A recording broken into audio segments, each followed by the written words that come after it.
Bismillahirrahmanirrahim. Assalamualaikum warahmatullahi wabarakatuh. Pertama-tama marilah kita panjatkan puja dan puji syukur kita kepada Allah Subhanahu wa taala yang mana telah memberikan nikmat Islam dan nikmat kesehatan pada hari ini. Kedua kalinya salawat serta salam kita panjatkan kepada Nabi kita, junjungan kita Nabi Muhammad SAW. Dan saya mengucapkan terima kasih kepada Bapak dosen pengampu mata kuliah usul fikih, yaitu Bapak dosen Rodi Ardi Magister Ekonomi Syariah. Semoga Allah Subhanahu wa taala memberikan kesehatan dan umur panjang kepada beliau. Amin. Amin ya rabbal alamin. Baiklah teman-teman, perkenalkan nama saya Desi Purmasari dengan NIM 2410103009, Prodi Ekonomi Syariah. Saya akan mempresentasikan usul fikih, ijma' dan qiyas. Apa itu ijma' dan qiyas? Definisi ijma' dan qiyas. Pertama, ijma' adalah kesepakatan para ulama mujtahid dari umat Islam pada suatu masa tertentu setelah wafatnya Rasulullah SAW mengenai suatu hukum syar'i atas peristiwa atau masalah yang tidak ditemukan ketentuan hukumnya secara jelas dalam Al-Quran dan hadis. Yang kedua, kias. Kias merupakan salah satu metode ijtihad yang penting dalam hukum Islam untuk menjawab permasalahan-permasalahan kontemporer yang tidak secara langsung disebutkan dalam sumber-sumber utama. Namun, penggunaannya harus memenuhi syarat tertentu yang telah ditetapkan oleh para ulama usul fikih. Macam-macam ijma'. Ijma' memiliki dua macam. Yang pertama, ijma' al-sahabah. Ijma' yang dilakukan oleh para sahabat Nabi Muhammad SAW. Ijma' ini dianggap sebagai sumber hukum yang kuat karena para sahabat adalah orang-orang yang paling dekat dengan Nabi dan memiliki pengetahuan yang luas tentang Islam. Contoh al-ijma' al-sahabah ada dua. Yang pertama, menentukan waktu sholat. Para sahabat Nabi Muhammad SAW bersepakat tentang waktu-waktu sholat yang harus dilakukan setiap hari. Yang kedua, pengumpulan Al-Quran. Para sahabat Nabi Muhammad SAW bersepakat tentang pengumpulan Al-Quran, penentuan bentuk mushaf yang standar. Yang kedua, ijma' at-tabi'in. Ijma' yang dilakukan oleh para tabi'in, yaitu generasi setelah para sahabat Nabi. Ijma' ini juga dianggap sebagai sumber hukum yang penting karena para tabi'in banyak belajar dari para sahabat dan memiliki pengetahuan yang luas tentang Islam. Contohnya, hukum tentang khiyar majelis. Para tabi'in bersepakat bahwa khiyar majelis atau hak untuk membatalkan transaksi jual beli karena cacat atau kekurangan berlaku dalam transaksi jual beli.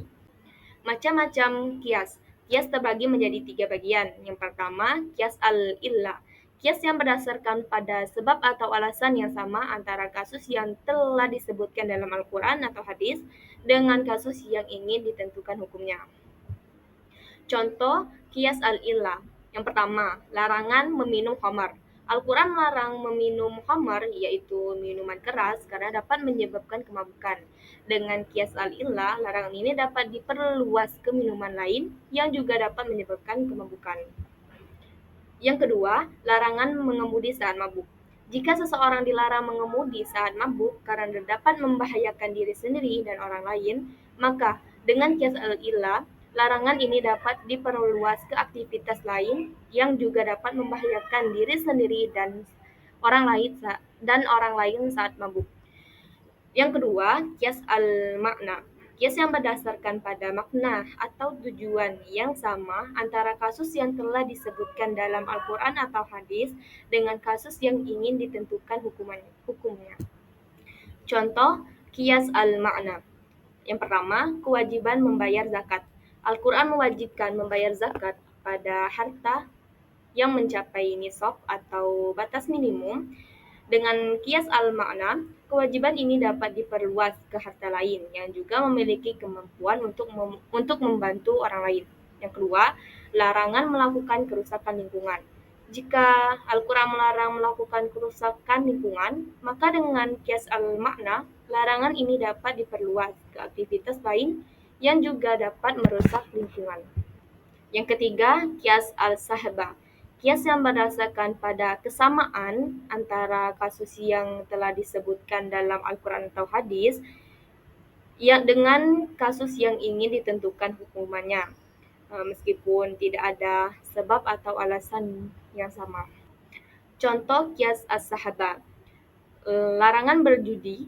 Al-Quran melarang berjudi karena dapat menyebabkan kerugian dan ketidakpastian. Dengan kias as-sahabah, larangan ini dapat diperluas ke aktivitas lain yang juga memiliki kesamaan dengan judi, seperti taruhan atau spekulasi. Berikut adalah kedudukan ijma dan qiyas dalam tata urutan sumber hukum Islam. Yang pertama, diduduki oleh Al-Quran. Yang kedua, diduduki oleh hadis. Ketiga, diduduki oleh ijma atau kesepakatan ulama. Yang keempat, diduduki oleh qiyas atau analogi. Baiklah, kesimpulan dari qiyas dan ijma adalah bahwa ijma memberikan kepastian hukum melalui konsensus ulama, sementara qiyas memperluas jangkauan hukum Islam dengan menggunakan analogi yang rasional berdasarkan prinsip-prinsip yang sudah ada dalam sumber-sumber utama. Keduanya berperan penting dalam menjawab berbagai persoalan hukum yang muncul sepanjang zaman.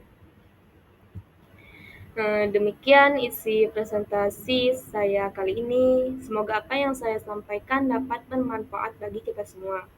Jika ada kekurangan, mohon dimaafkan karena kesempurnaan sungguh hanyalah milik Allah Subhanahu wa taala. Wassalamualaikum warahmatullahi wabarakatuh.